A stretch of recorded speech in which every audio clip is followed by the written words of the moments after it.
Bonjour à tous. Face à la pandémie du Covid-19 et devant l'absence d'un consensus scientifique sur le protocole thérapeutique à adopter, plusieurs remèdes issus de la médecine traditionnelle africaine font parler d'eux.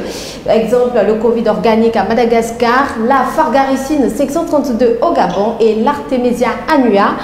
Malgré le succès vanté par les créateurs de ces remèdes, et même les autorités pour le cas du Covid organique, l'Organisation mondiale de la santé émet encore des réserves. La pharmacopée face au Covid-19, et si on en parlait, et on en parle tout à fait sur ce plateau aujourd'hui avec Laure Trocaz, responsable de la maison Artemisia Gabon que nous avons en visioconférence. Bonjour madame. Bonjour. Parfait, le signal est parfait. Et bonjour également... Bonjour. Alors, et bonjour également à Dr Piebi Oyubi que nous avons l'honneur de recevoir sur ce plateau. Donc, l'homme à qui se rattache la création de la Fargaricine 532. Bonjour Dr Oyubi. Bonjour madame. Et nous avons également la conscience scientifique, donc l'enseignant-chercheur de ce plateau en la personne de Dr Edvis Jolinon-Ombot. Bonjour. Bonjour madame. Alors, comme je le disais à l'entrée de l'émission, et bonjour aussi chers internautes, merci de nous suivre et n'hésitez pas à participer, vos questions seront les bienvenues, nous nous ferons l'honneur de répondre, de tenter de répondre avec nos chers invités, voilà. Okay. Et comme je le disais dès le début de l'émission, on parle de la pharmacopée face au Covid-19.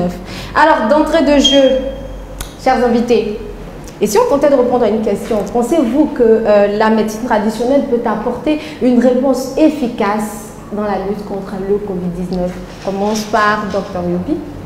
Merci madame.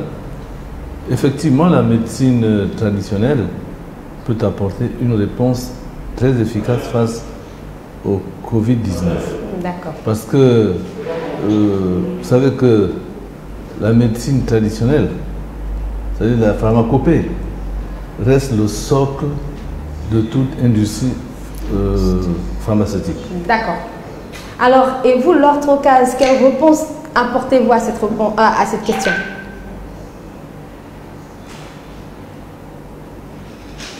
Allô, vous nous recevez? D'accord, je pense que le temps que nous revenions avec Laure, c'est bon? Vous nous recevez? D'accord, petit problème technique, mais je pense que Dr Elvis Jolinon, on va tenter de répondre à la question, le temps que nous ayons le signal de Laure Trocaz. Merci madame. Je vous dis merci pour cette opportunité que vous me donnez, que vous m'offrez. Voilà. En ce qui concerne la question selon laquelle est-ce que la médecine traditionnelle peut avoir une réponse positive face au Covid-19, oui. Je corrobore la position de mon aîné, Dr Piebi. Oui. Effectivement, c'est une possibilité, c'est même très possible. Voilà, donc il faut commencer par dire que les plantes, comme nous le savons, sont en quelque sorte des laboratoires naturels. C'est-à-dire les plantes sont capables de synthétiser les molécules complexes qui sont utilisées aujourd'hui en pharmacie sous forme galénique, voilà, comme des médicaments. Voilà, donc c'est le moment de dire que la plupart des formes galéniques qui existent en pharmacie aujourd'hui, formes galéniques des médicaments, sont inspirées, n'est-ce pas, des plantes, c'est-à-dire des molécules que synthétisent les plantes. En ce qui concerne le comment, je crois qu'on aura le temps de dérouler cet aspect durant le débat. On tente de rejoindre Laure.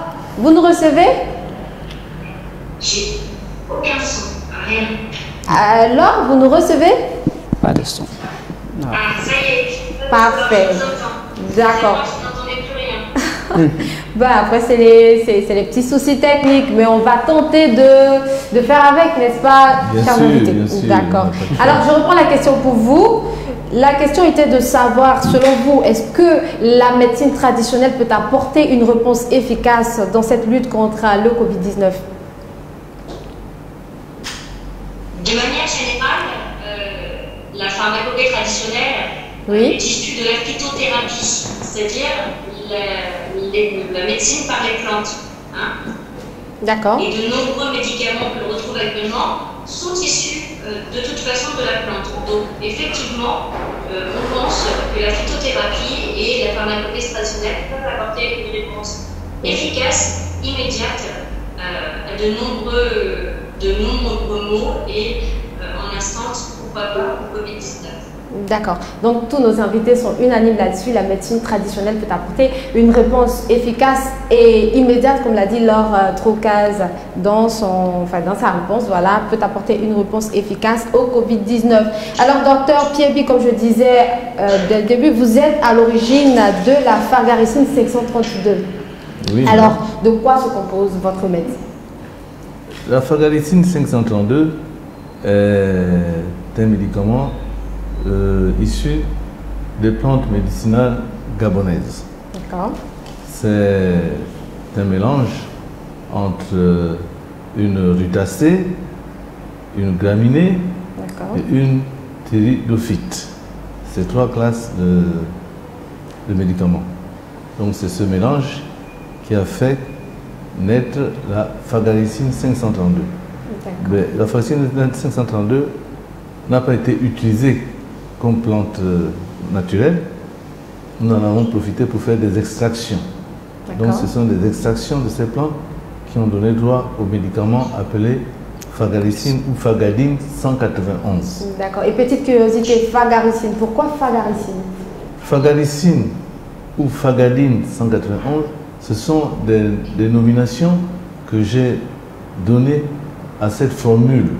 C'est la formule qui est brevetée. Donc, Fargaricine, pourquoi Fargaricine? Parce que c'est la Fagara qui est la plante. Fagara. Donc, pour me rattacher à cette plante, j'ai dû donner Fargaricine ou Fargadine, toujours associé à la Fagara. D'accord. Ok. Alors, Laure Trocaz, vous qui êtes responsable de la maison Artemisia Gabon, vous avez également émis une proposition, voilà, une proposition de remède contre le Covid-19 et votre remède s'appelle l'Artemisia annua. Alors, qu'est-ce que c'est exactement? Alors, l'Artemisia annua est une plante médicinale intégrée à la pharmacopée chinoise depuis plus de 200 ans. C'est simplement une astéracée qui a de grandes propriétés antivirales et antiparasitaires. On sait qu'elle a été utilisée massivement en Chine contre le SARS-CoV en 2003 et effectivement aussi ces derniers mois contre le Covid-19. Donc nous, Maison d'Artemisia, nous sommes là pour vulgariser cette plante partout où sévit le paludisme, parce que l'Artemisia annua et l'Artemisia afra ont des vertus antipaludiques avérées. Mais ce sont aussi des plantes qui peuvent apporter d'autres réponses à d'autres pathologies. Mais il faut que ce soit encadré par des études cliniques. Nous, on est là pour apporter notre soutien. On est là avec la bibliographie médicinale que l'on a collectée un peu partout. Oui. On peut apporter une solution qui peut être locale et rapidement accessible à tous. D'accord. Et y aurait-il un lien entre l'Artemisia annua et le Covid organique? Alors, le Covid organique, d'après les informations données par les Malgaches, il s'agirait d'une boisson créée à base d'Artemisia annua. Il faut savoir que Madagascar est un très gros producteur d'Artemisia annua. C'est une plante qui pousse largement sur toute l'île et du coup qui est utilisée depuis de nombreuses années dans leur pharmacopée traditionnelle. Et donc les Malgaches ont décidé, ont pris parti de s'appuyer sur leurs plantes traditionnelles pour élaborer un remède. D'accord. Ok. Alors, docteur Elvis, comme vous avez pu le constater, docteur Pierbi et Laure Trocaz ont très bien, plus ou moins, défendu leurs produits, voilà, leurs différents produits qu'ils proposent dans cette lutte contre le Covid-19. Vous, en tant qu'enseignant-chercheur, dites-nous sur quels éléments on se base pour attester de l'efficacité d'un remède dans le cadre d'une pandémie comme celle du Covid-19. Oui. Ok, merci. Je commence par parler de l'efficacité d'un médicament. Non, les éléments clés qui déterminent l'efficacité d'un médicament va donc être définie comme étant la capacité, n'est-ce pas, de ce médicament à produire un effet biologique ou alors une réponse biologique. Voilà. Alors, à quel moment on peut être certain que tel ou tel médicament est efficace ou alors présente une efficacité avérée? Il faut absolument passer par les essais cliniques ou alors les études cliniques pour effectivement savoir si la plante ou alors le médicament voilà, est efficace. D'accord. Et là, désolé de vous interrompre, oui. Là vous parlez d'essais cliniques, donc de tests, on est d'accord. Des tests. Alors, et moi je vais juste rebondir. Docteur Oyoubi, dans une interview, vous avez affirmé avoir fait des tests sur une dizaine de personnes en France. C'est vraiment le cas? Vous savez, nous dans la recherche, nous avons ce que nous appelons recherche opérationnelle. D'accord. C'est une recherche clinique, une recherche non officielle, une recherche qui se fait de manière anonyme. Dans toute recherche, cette étape est primordiale. Mais est-ce que vous avez vraiment fait des tests, comme ça a été dit, enfin rapporté par des médias au cours d'une conférence de presse, bon, à l'issue d'une conférence de presse, est-ce que vous avez vraiment fait des tests en France sur une dizaine de personnes? C'est ce que je vous dis. Oui. Ces tests anonymes ont été réalisés. D'accord. C'est pour cela, sachant que nous avons une casuistique importante au Gabon, j'ai rebondi, j'ai apporté l'affirmation de ces déclarations et j'ai demandé au COPIL qui gère ces cas de mettre avec moi des essais cliniques, même anonymes comme j'ai fait en France, mais ici, suivi d'autres médecins. Parce que nous, je suis producteur, je ne peux pas être juge et partie. Quand j'observe certains effets bénéfiques, je me fais accompagner par des confrères dans un stade tout d'abord anonyme. Nous le faisons.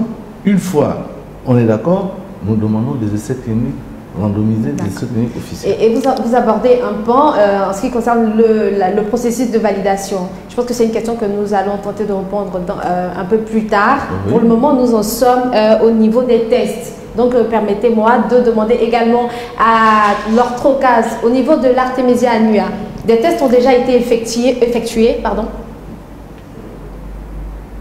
Des essais cliniques ont déjà été effectués? Non, on attend beaucoup d'essais cliniques. Il y a des essais qui ont été faits, on sait que ça a été utilisé par les Chinois, on a toute leur bibliographie médicale qui est accessible. Après, ça a été administré en même temps que d'autres plantes de leur pharmacopée traditionnelle, ainsi que d'autres traitements médicaux. Cadré.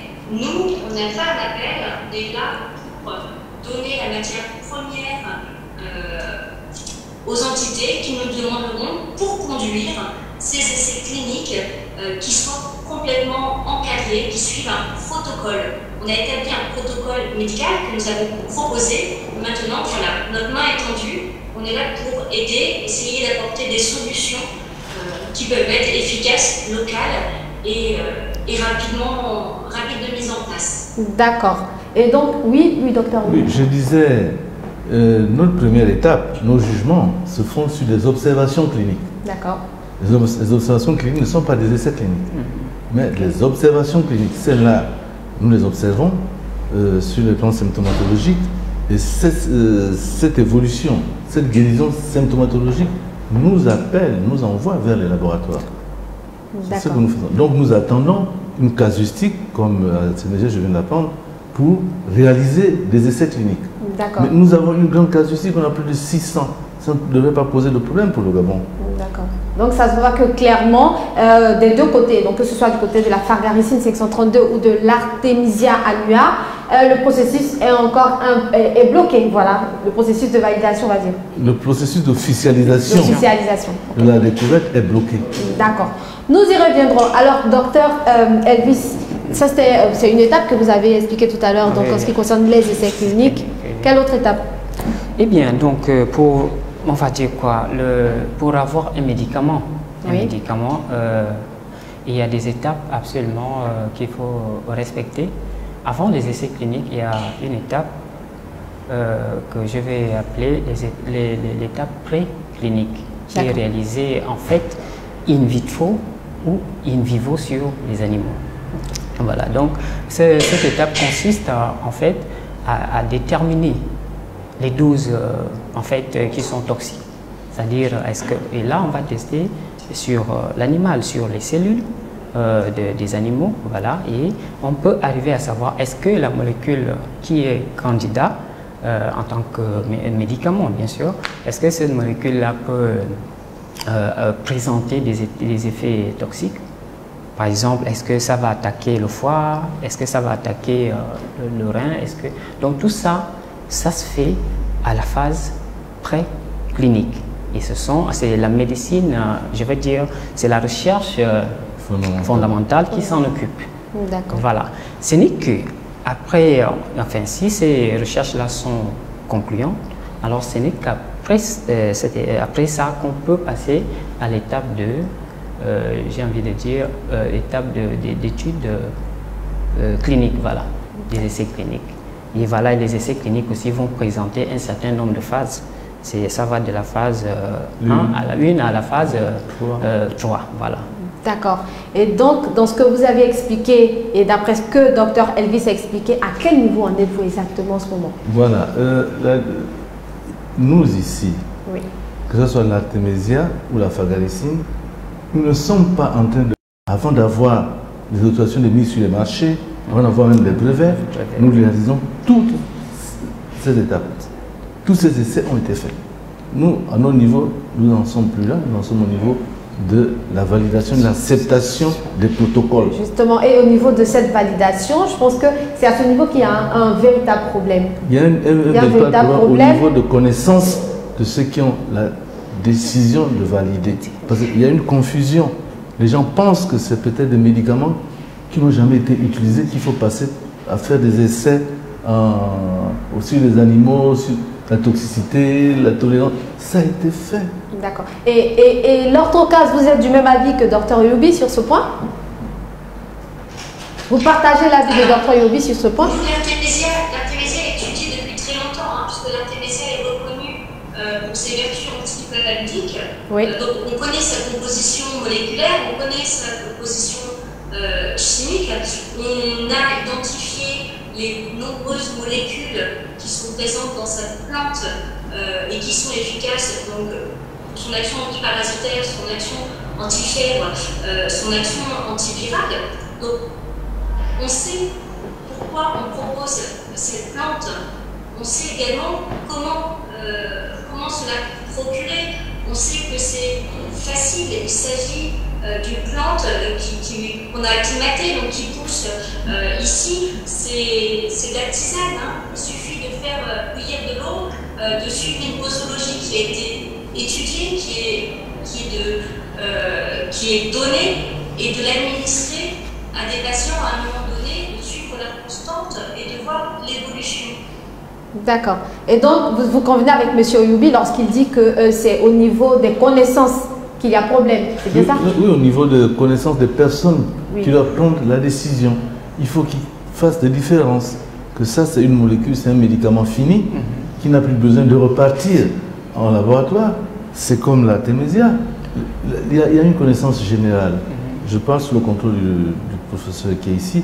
Les maladies issues des plantes, les médicaments issus de plantes médicinales ont plusieurs principes actifs.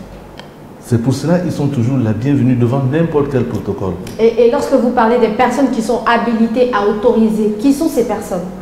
Mais, moi, pour ce qui est du Gabon, dernièrement, heureusement, tous les chercheurs et tradipraticiens ont été reçus par le chef du gouvernement qui leur a demandé de présenter une solution gabonaise.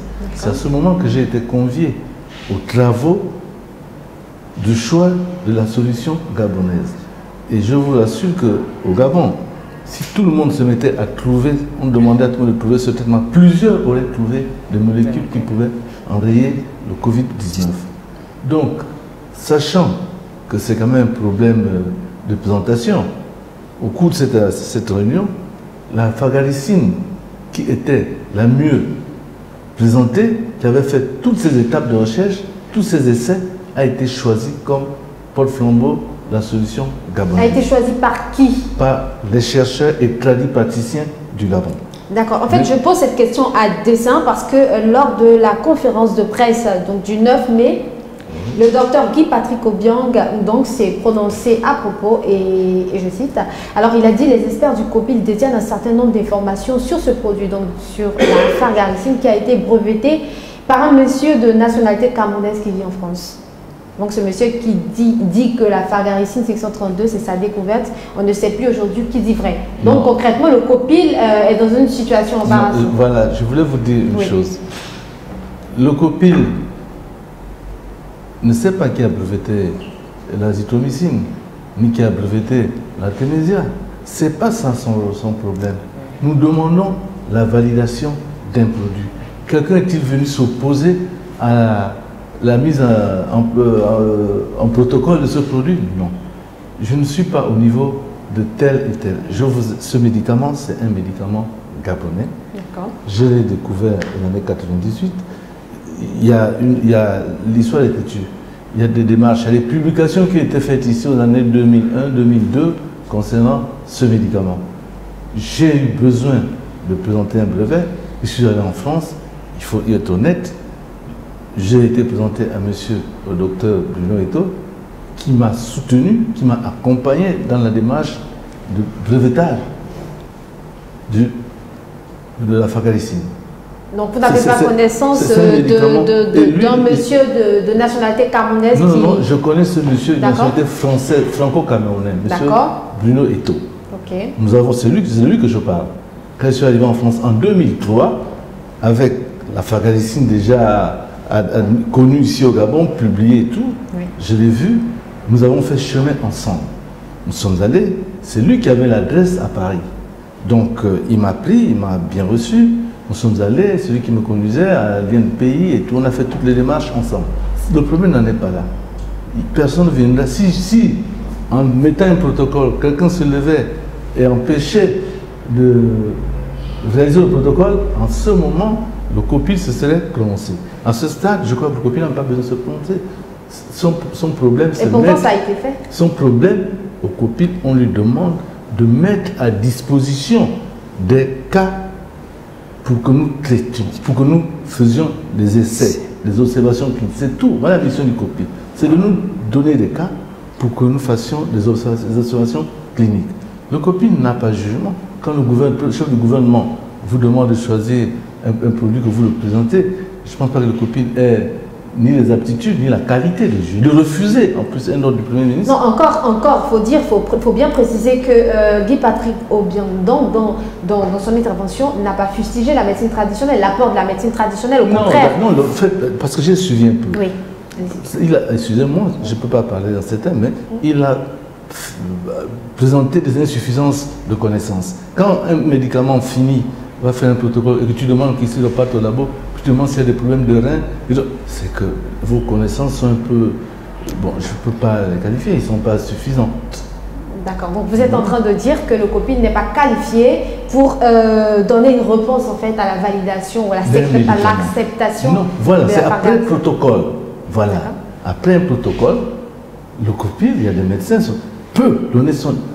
Au vu du résultat, peut se prononcer. Et docteur, mais à ce stade, je ne pense pas. D'accord. Et docteur Elvis, vous êtes de cet avis? Oui, je dirais oui, parce que déjà, le docteur Piébi a précisé ici qu'en 2002-2003, on avait mené des essais précliniques, en fait un travail préclinique où on a essayé de vérifier tout ce qui est toxicité de la plante ou alors du produit. Voilà, ce travail a été fait. Et aujourd'hui, on veut lancer des essais cliniques. D'accord. Enfin, on ne va pas faire la magie, il faut bien qu'on ait des cas pour tester. Bien sûr, en se basant sur ce qu'on a eu comme résultat à la phase pré-clinique. Aujourd'hui, s'il savait qu'il y avait des problèmes à ce niveau-là, il ne devait jamais se prononcer c'est-à-dire dans ce sens-là, c'est-à-dire il ne pourrait jamais prendre la responsabilité de tester un tel médicament sur des humains. S'il prend cette responsabilité, c'est que c'était concluant à la phase préclinique. Parce que c'est une responsabilité que je prends devant la nation. La nation. Quand je présente un produit, je donne des affirmations, j'attends qu'on le prenne et qu'on y aille. C'est une responsabilité, madame. On ne peut pas prendre des déclarations comme ça, on ne peut pas jouer avec une certaine légèreté, madame. C'est un problème sérieux, un problème de santé publique. J'en suis conscient. C'est des gens qui souffrent. Vous voyez un peu comment nous sommes confinés. Et si on prenait cette molécule, même à titre préventif, les gens seraient plus dégagés. L'économie reprendrait. Voilà un peu ma préoccupation. Nous avons une solution que je sais capable de gérer le mal aujourd'hui. Et que pour des connaissances insuffisantes, enfin, on arrive, on bloque, c'est compliqué. D'accord, on reviendra sur ce qui vous a été dit clairement dans votre processus, au niveau où vous êtes en ce moment, sur quel pied vous attendez en ce moment. On y reviendra tout à l'heure, mais avant, l'orthrocase, au niveau de l'artémisia annua, qu'en est-il, à quel niveau vous êtes? À quel niveau vous êtes en ce moment dans le processus d'acceptation, voilà. Alors, l'artémisia est une plante, l'artémisia n'est pas un médicament. L'artémisia peut pousser dans le jardin de n'importe qui du moment qu'on lui donne les clés pour réussir à faire pousser cette plante, à l'entretenir, qu'on lui donne les clés pour savoir quand la récolter, comment l'utiliser et comment la consommer. Donc, l'artémisia n'est pas faite pour appartenir à quelqu'un, pour être breveté, pour se retrouver finalement dans des laboratoires pharmaceutiques. L'artémisia devrait être disponible dans les jardins de tout à chacun. D'accord. Et c'est pour ça qu'on demande que des études cliniques soient faites, dans le sens pour prévenir, pour montrer en fait, nous on est sûr de l'artémisia, de ses vertus. Donc on voudrait bien des essais cliniques pour montrer comment on a été les premiers touchés par cette épidémie, cette pandémie. On a tout de suite réagi en disant mais attendez, nous on connaît bien l'artémisia. On l'a fait pousser dans de nombreux pays. Ces pays n'auront peut-être pas les moyens sanitaires de répondre avec les mêmes armes que les pays du Nord face à ces pandémies. Donc voilà, on vous propose toutes les données que l'on a, on vous propose un protocole, on met à disposition cette plante qui pousse déjà dans de nombreuses régions où l'on est implanté et ensemble, conduisons cet essai clinique, voilà où l'on en est. D'accord, donc aucune réponse à ce jour à votre proposition que vous avez soumise, d'accord. Et vous, docteur Oyoubi, quelle réponse concrète vous a été donnée et à qui est-ce que vous vous êtes adressé? Quant à moi, ma première correspondance, parce que moi j'ai écrit, s'est adressée au ministre de la Santé, qui m'a rapidement reçu. Je crois qu'à peine je déposais, je n'étais pas sorti, il m'a fait remonter, il m'a rapidement reçu, il m'a offert un entretien, j'ai présenté la molécule, il m'a dit ok, écoute, je transmets votre lettre au comité scientifique tout de suite. Deuxième copie au COPIL. Vous verrez avec ces deux entités et puis j'attends les résultats. Il l'a fait. Parce que quand j'attendais, je suis passé au secrétariat vérifier un peu parce que bon, c'est des hommes politiques. J'ai été vérifié, j'ai vu que c'était transmis au niveau du comité scientifique, c'était transmis au niveau du COPIL. Je suis reparti satisfait. J'ai attendu. Quand j'attends pendant presque une semaine, tout le temps je suivais. J'étais inquiet, j'ai demandé, mais le chiffre, le nombre de patients est croissant. La solution est là, qu'est-ce qu'on attend? Mais curieusement, j'ai suivi une émission, le monsieur que vous venez de citer, qui... Dr Guy Patrick Obiang, donc voilà, porte-parole du COPIL. Voilà, qui parlait, qui a un médecin, un confrère ici, qui dit avoir trouvé un médicament qui était pour le sida. Aujourd'hui, bon, ça, Maintenant, il est pour le copil. Vraiment, c'est pas sérieux. Si c'est un problème d'argent, je vous donne l'information. Oui. Pour que la pharmacine arrive à ce stade. C'est pas moi, mais j'ai été soutenu. Et ça a coûté plus de 945 millions. D'accord. Pour arriver à ce stade. Vous avez été soutenu par qui? Par le défunt Kadhafi, par la Guinée équatoriale, par des amis en Allemagne, en France. Beaucoup d'amis, beaucoup de personnes qui ont cru, ont mis l'argent. Il y a même un documentaire qui a coûté 500 000 €. Je n'ai pas sorti en avis. Il a été réalisé par des Français. Il circule ici ce documentaire. C'est pour dire que quand je vois cette déclaration, je suis écœuré. Il s'agit de quoi? J'ai écrit au Premier ministre. D'accord. Oui. Pour lui dire qu'il y a tel produit, la pharmacine existe, c'est que je donne les numéros de brevets et tout, j'attends que ce produit soit testé, soit fait pour une observation clinique, pas des essais cliniques, une observation clinique. Ce médicament n'est plus au niveau des essais, mais au niveau de l'observation. Devant l'urgence, on a besoin de faire une petite observation, même 10 cas, rapidement, on prend une décision, on l'administre, soit sous forme préventive ou forme curative. C'est ce que j'attendais. J'ai écrit au Premier ministre, lui par contre, il a réagi parce qu'il a rappelé tout le monde. Il a demandé que ces gens choisissent une molécule. Voilà comment j'étais. Bien sûr que je fais partie du cercle de chercheurs gabonais. D'accord. J'ai été pris, comme je vous l'ai dit tout à l'heure. Jusque-là, la molécule, la pharmacine est disponible, personne n'en parle. Mais moi, je suis surpris que c'est le copil qui donne des jugements qui ne correspondent pas à mes attentes. Moi, j'attends la casuistique.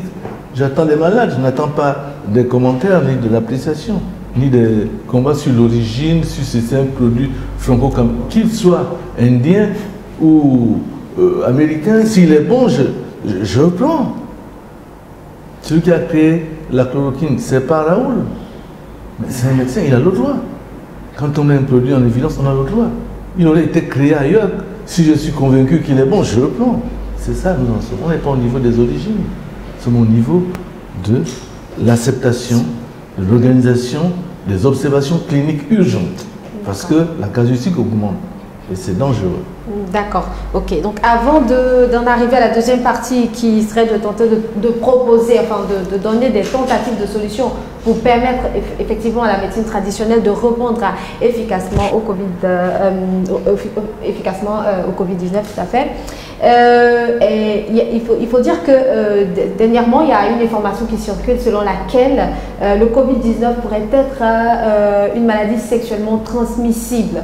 Et vu que nous avons la chance d'avoir sur notre plateau un enseignant-chercheur et vous, Dr Yobi, qui êtes aussi sexologue, qu'en dites-vous? Tout de suite, je vous dis que le Covid-19 n'est pas une maladie sexuellement transmissible. C'est une maladie virale. D'accord. Et les maladies virales peuvent être transmises par n'importe quelle voie. On a vu les hépatites qui se transmettent au cours des rapports sexuels. Mais ce n'est pas des maladies sexuellement transmissibles. Une maladie sexuellement transmissible et une maladie qui n'est transmissible que par voie sexuelle. D'accord.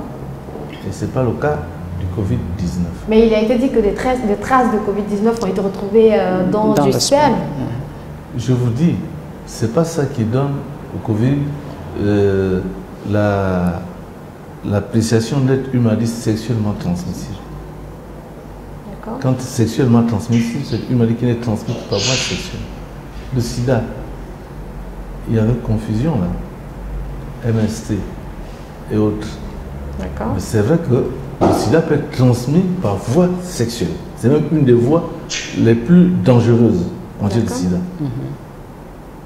D'accord. Et quand vous parlez du sida, il a été dit à un moment donné que la fargaricine 532 aurait pu être un remède contre le VIH-Sida. Et aujourd'hui, ce remède est proposé également pour le Covid-19. Donc une similarité entre le VIH-Sida et le Covid-19.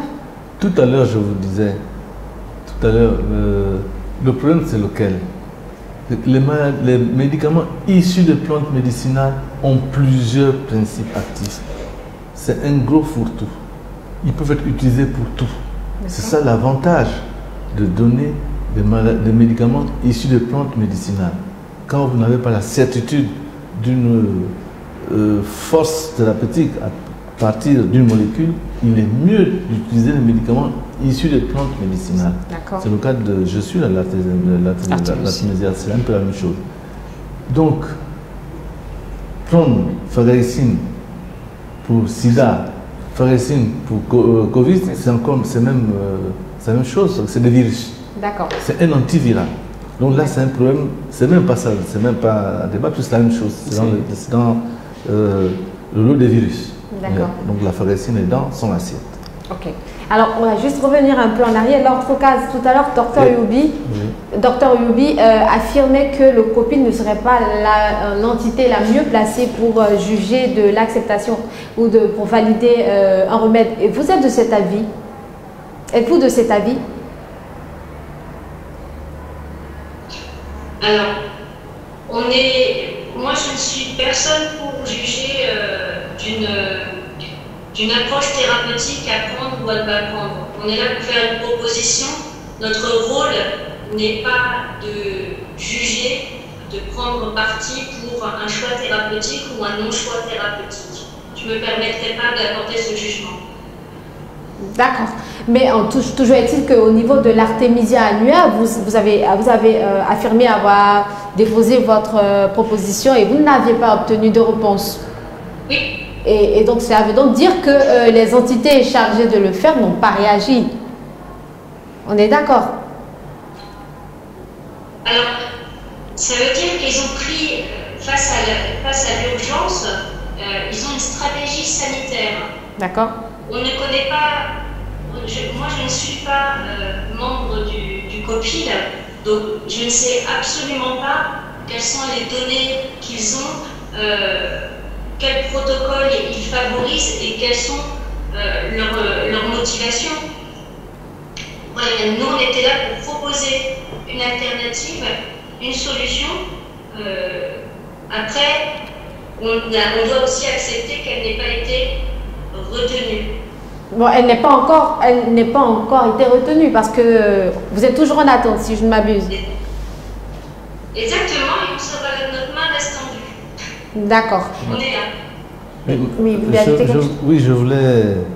J'ai pas dit que le copil n'était pas habilité à valider une ou telle. J'ai dit ceci. Oui. Au niveau d'une demande comme ça, le copil ne peut pas, à ce stade, porter un jugement, parce que le copil n'a pas eu le temps de faire une observation clinique. D'accord. À ce stade, le copil n'intervient pas. Il y a le comité scientifique qui aurait pu voir un peu la composition de la molécule éventuelle. Parce que là, il ne s'agit même pas de ça, il s'agit de protocole thérapeutique. Ce sont les cliniciens, les médecins cliniciens qui décident d'un protocole thérapeutique. C'est l'inventeur, celui qui amène son protocole, demande aux confrères de venir faire des observations par rapport à ces déclarations. C'est ce que j'ai demandé. Qu'à ce stade, le copil ne peut pas juger de la qualité d'un X ou X produit, c'est pas possible. D'accord. Et vous êtes toujours du même avis? Parce que vous oui. Eh bien, comme le disait Laure tout à l'heure, il faut dire qu'on ne sait pas réellement comment fonctionne le comité, n'est-ce pas, du COPIL, ou alors, voilà, sur quoi, quels sont leurs critères pour dire que tel ou tel protocole thérapeutique devrait être, on va dire, essayé, ou alors exécuté sur les malades ou alors les patients. Voilà, mais ce que j'ai envie de dire, c'est que, étant donné la situation actuelle, c'est-à-dire la situation de crise, il est très important, il est même nécessaire qu'on essaie de privilégier les solutions, les éventuelles solutions qui se présentent. Et là, vous parlez de solutions, vous abordez tout de suite la deuxième partie de ce débat et permettez-moi de rappeler à nos internautes que vous suivez bien entendu. Et si on en parlait, et aujourd'hui on parle de la pharmacopée face au Covid-19 et sur ce plateau nous avons Dr Oyoubi qui est à la base de la Fargaricine 532. Nous avons également Laure Trocaz qui est responsable de la maison Artemisia Gabon et nous avons l'enseignant-chercheur Dr Elvis. Voilà. Et donc pour la deuxième partie de l'émission, quels sont donc selon vous, qu'est-ce qui devrait être fait pour permettre à la médecine traditionnelle de s'affirmer dans cette lutte contre le Covid-19? Je pense qu'on va donner la parole à Madame Trocaz pour commencer sur ce deuxième point. Alors Madame Trocaz, vous nous recevez? Bon, petit problème technique. Alors Dr Oyoubi, s'il vous plaît. Oui, vous disiez... Alors, selon vous, que faudrait-il donc faire pour permettre à la médecine traditionnelle de pouvoir intervenir dans cette lutte contre le Covid-19? Ce qu'il faut faire, c'est ce qu'a proposé le Premier ministre. Il a réuni tous ces tradipraticiens et chercheurs. Il leur a dit de proposer une solution gabonaise à court terme, moyen terme et long terme. À court terme, ils ont proposé la Fargaricine qui était un produit fini. Ce n'est pas pour dire qu'il y a des centaines de propositions en médecine traditionnelle. C'est une médecine vaste. Il faut d'énormes connaissances. Donc, il y a au moins une centaine de solutions. À court terme, ils ont proposé la Fargaricine. À moyen terme, je crois que d'autres molécules rentreraient. L'IM28, Immunorex et d'autres. C'est sûr que d'autres molécules rentreraient à moyen terme. Et ainsi de suite. C'est ça. D'accord. Et docteur Elvis, à votre niveau, que pensez-vous? Qu'est-ce qui devrait être fait pour permettre à la médecine traditionnelle de pouvoir agir aussi à son niveau? Il faut simplement que les hautes autorités de ce pays essaient de soutenir ce que nous avons comme potentialité. C'est-à-dire, déjà, vous allez remarquer que le Gabon a cette chance-là d'avoir une biodiversité assez riche. Les plantes que nous avons ici, certaines sont encore quasiment inconnues. Et notre médecine traditionnelle existe depuis des années, depuis, je dirais, des millénaires. Nos ancêtres se soignaient avant l'arrivée des Blancs grâce à cette médecine traditionnelle. Il faut qu'on essaye de faire confiance à nos solutions, je veux dire locales.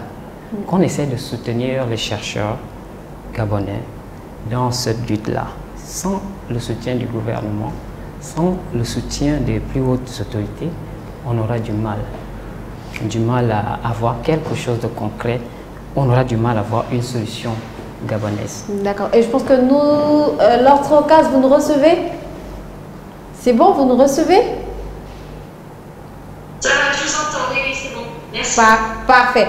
Alors là, nous étions déjà dans la deuxième partie du débat, donc en ce qui concerne les tentatives de solutions pour permettre à la médecine traditionnelle de jouer sa carte, voilà, sa carte, on va dire, dans cette lutte contre le Covid-19. Et donc, que pensez-vous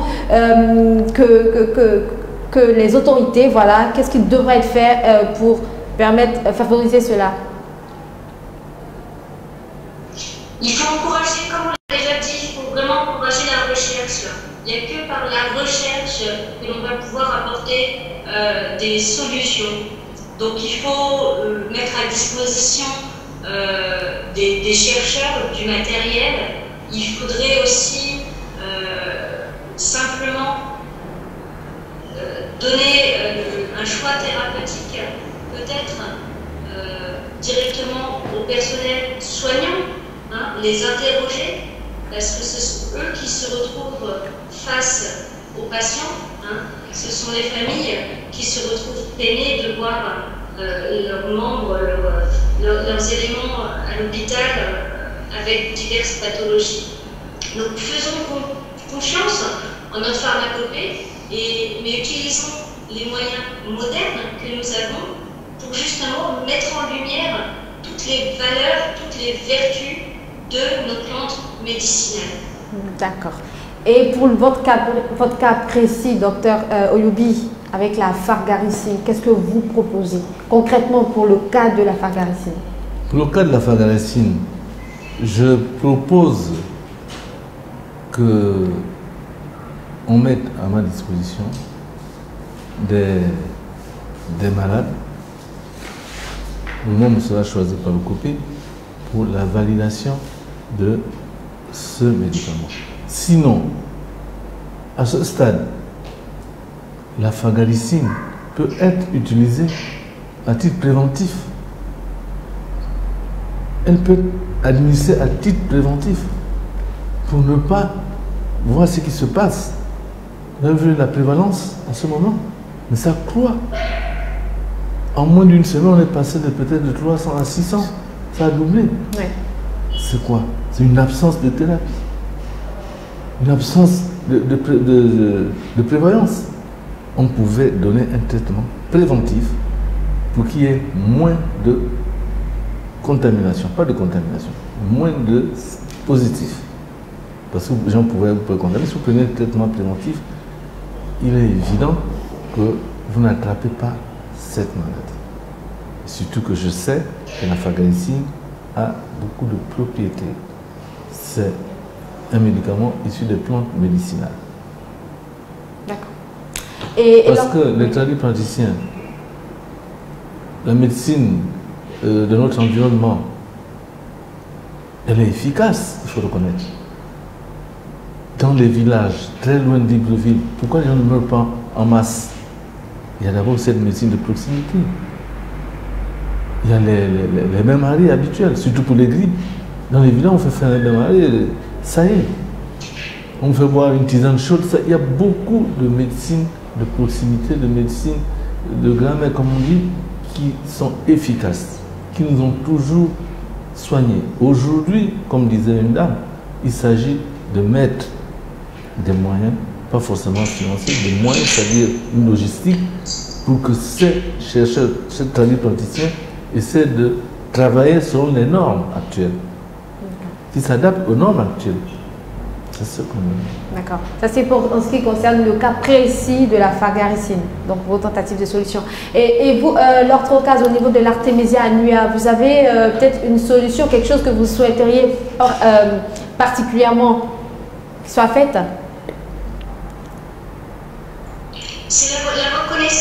C'est la reconnaissance thérapeutique, mais ça ne se fera uniquement que si c'est une plante qui est étudiée. Nous ne voulons pas que les personnes souffrent, que j'ai des gens disparaissent parce qu'ils n'ont pas reçu de traitement à temps, qu'ils aient peur d'être pris en charge. Tout simplement, nous, Maison de l'Artémisia, on veut proposer ce moyen qui est accessible, qui est local, qui est facile. C'est un protocole médical d'études déjà in vitro et puis après d'études cliniques, facile et rapide de mise en place.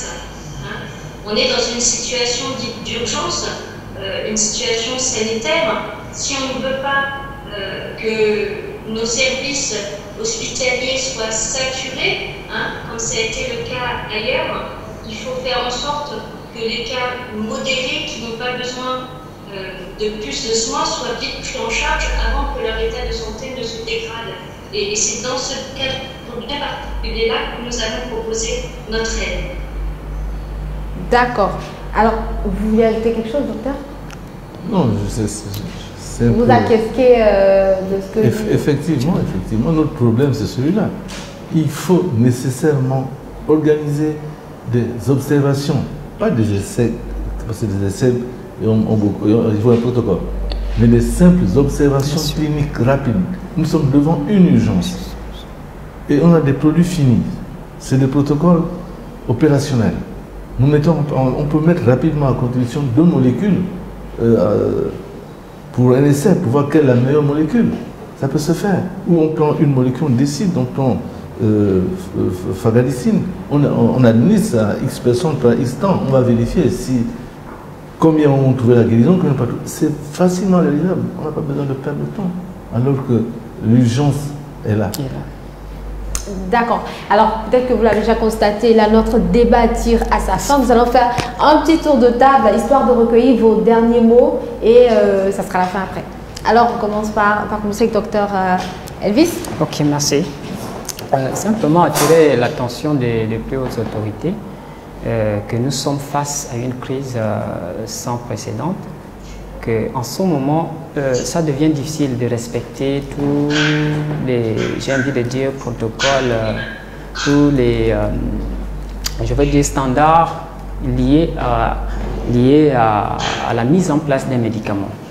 C'est trop long, c'est trop je veux dire, trop de patients à traiter, c'est long. Donc, il vaut mieux, en fait, on va dire, s'adapter à la situation. Il faut absolument choisir, mettre en place une étude capable, bien sûr, de nous apporter ce que nous recherchons, c'est-à-dire une solution capable, une solution locale capable de nous aider à combattre le Covid. Merci. Et vous, docteur Yobi? Oui. Docteur Yobi, pardon. Oui. Merci. Je m'adresse aussi à nos hautes autorités. Je dis, devant une situation d'urgence comme celle-là, devant cette montée du nombre de contaminés, nous devions avoir une détente qui nous permettent d'anticiper, de prendre la décision, la bonne décision au bon moment. Aujourd'hui, nous n'avons pas 1000 solutions. Nous devons choisir, comme disait le professeur. Non. Nous avons très peu de solutions. Au niveau local, au Gabon, pour l'instant, nous n'avons qu'une solution qui a été présentée, c'est la fagaricine. Aucun autre chercheur gabonais, pour l'instant, n'a proposé autre chose. Il y a aussi Lien 28 qui aurait pu entrer en commun. Après, comme je vous ai dit, nous sommes organisés. Après cette réunion, on a choisi la fagaricine. Et en face de la fagaricine, nous n'avons pas d'autre solution. Je crois qu'il est indiqué d'accepter cette molécule qui ne présente aucun effet à ce jour, testé, prouvé, aucun effet pathologique à ce jour, aucun effet adverse, donc qui ne correspond pas à ce que l'on veut, qui ne présente aucune toxicité aujourd'hui. Donc c'est une molécule qu'on devait prendre et administrer simplement, même sous forme préventive, pour réduire le cas de morbidité. C'est important de prendre la fagaricine et d'administrer. Je demande dans cette situation au gouvernement d'avoir la clairvoyance, d'offrir à son peuple malade une arme de lutte contre cette pandémie. Nous avons besoin d'une arme. L'arme dont nous disposons est la fagaricine. Nous devons l'utiliser. D'accord, donc la fagaricine comme une arme, ce sera votre dernier mot. C'est bien ça, docteur Yobi. Alors, en notre cas, vous avez l'honneur de clore ce débat avec votre dernier mot, bien sûr. Mon dernier mot, c'est vrai, ça serait que chacun puisse être autonome, que chacun puisse disposer d'une solution locale facilement accessible pour se prévenir et pour se soigner du Covid, dont on parle beaucoup en ce moment, mais aussi d'autres pathologies qui nous tiennent, qui sont de notre quotidien, comme le paludisme. Et en cela, voilà, l'artémisia est une vraie réponse. Devenons autonomes, optimisons les solutions locales et facilement accessibles. Pensons à toutes nos populations, pas seulement celles de nos grandes villes, mais aussi celles de nos provinces, hein, de toutes les communautés qui font le Gabon. D'accord. Alors, notre émission, notre débat tire à sa fin. Et si on en parlait aujourd'hui, nous avons parlé de la pharmacopée face au Covid-19. Et sur ce plateau, nous avions reçu le docteur Elvis, enseignant-chercheur. Nous avons également reçu Laure Trocaz, responsable de la maison Artemisia Gabon. Et nous étions en compagnie de docteur Oyubi Kiebi, donc docteur en médecine, pardon. Et également, à qui se rattache la création de la Fargaricine 532. Nous espérons avoir répondu tant bien que mal à vos préoccupations et restez connectés sur M241 TV, c'est la chaîne fière mon Gabonais.